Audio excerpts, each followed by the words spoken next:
मागच्या 2 दिवसापासून नांदेड जिल्ह्यामध्ये प्रचंड प्रमाणात अतिवृष्टी झालेली आहे।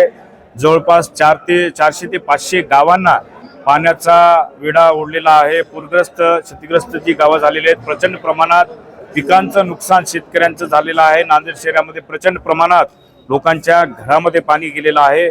एवढं होत असताना सत्ताधारी पक्ष प्रशासन कदापि त्यांच्याकडे लक्ष द्यायला नाही। ज्याप्रमाणे यंत्रणा हलवली पाहिजे होती ती यंत्रणा हललेली दिसत नाहीये। आमचे काँग्रेसचे पदाधिकारी सर्व आढावा घेऊन आल्यानंतर आम्ही बोलत आहोत की पालकमंत्री ज्या पद्धतीने इथं मुक्काम राहून 2 दिवस आढावा घ्यायला पाहिजे जिल्ह्याचा, कारण जिल्ह्याचं पालकत्व त्यांच्याकडे आहे आणि ते आज पालकमंत्री वेळेवर येऊन फक्त मोजक्याच ठिकाणी भेटी देऊन जर जात असतील तर हे सरकार लोकांच्या प्रती किती कृतिशील आहे या कृतीहून दिसते।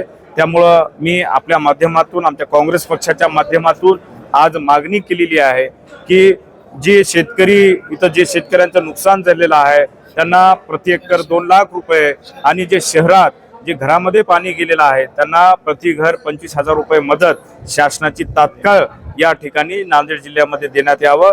त्याचबरोबर संपूर्ण जिल्हा ओला दुष्काळ म्हणून या ठिकाणी त्वरित सरकारतर्फे जाहीर करण्यात यावं। मागच्या वर्षी सुद्धा अशीच परिस्थिती नांदेडमध्ये उद्भवलेली होती। 12,000 लोकांची यादी झाली होती। फक्त प्रशासनातर्फे 4,200 लोकांना पैसे देण्यात आल्याचं सांगण्यात येतं। अद्यापही ते स्पष्ट झालेलं दिसत नाहीये।